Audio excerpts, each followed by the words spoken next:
Hello there. Hope you all are doing very well. So we're going to do a different video today. I'm going to talk about some of the, paranormal experiences that my son Julian had while he was alive. So I'll get into that in a bit. If you want to support me or the channel, there's a Venmo, PayPal, and Cashapp information in the description. Do not feel obligated, but if you want to, I appreciate it. So, my son was very sensitive, and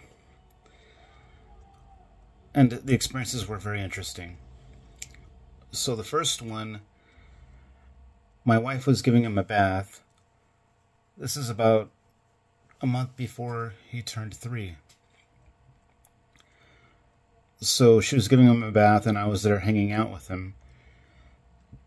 And he all of a sudden says, "Pop!" And he starts waving to the hallway. But it's just us 3 that are home.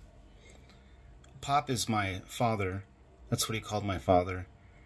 And at this time, my father was living in the same condo, living in a condo like ours in the same block with the same landlord.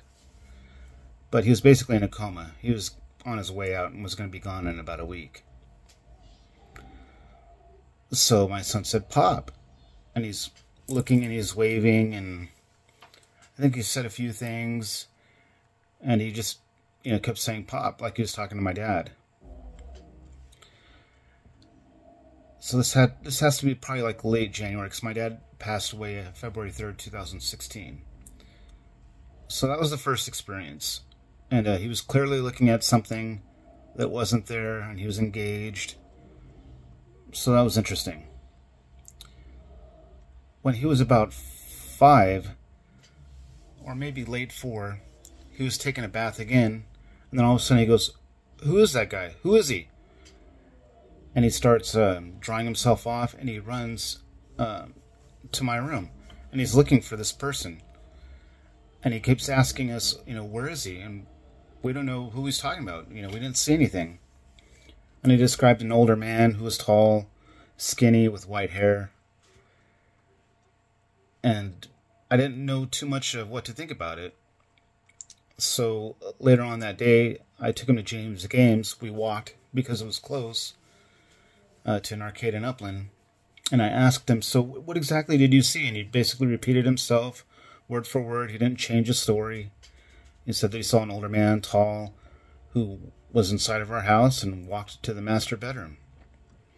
And he told me, "If you see him again, I want you to get a bat and hit him over his head."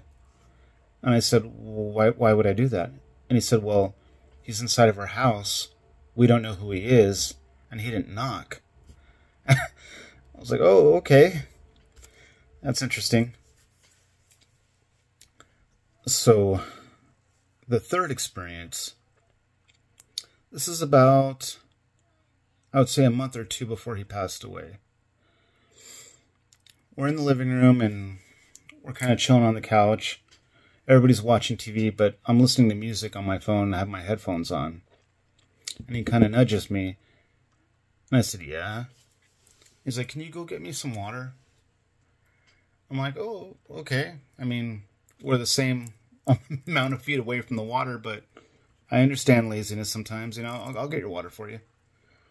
So I got him his water, and I brought it to him, and I put my headphones on.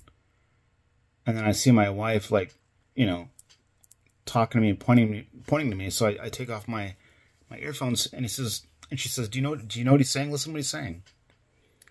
And I said, "What's the issue, buddy?" And he said, "There's a shadow boy over there." Just as a matter of fact. He said, "There's a shadow boy over there." And I said, "Where?" He said, "Right there by your computer." And I said, "Is he your age?" And he's like, "No, he's a little bit older." I said, "Is he mad?"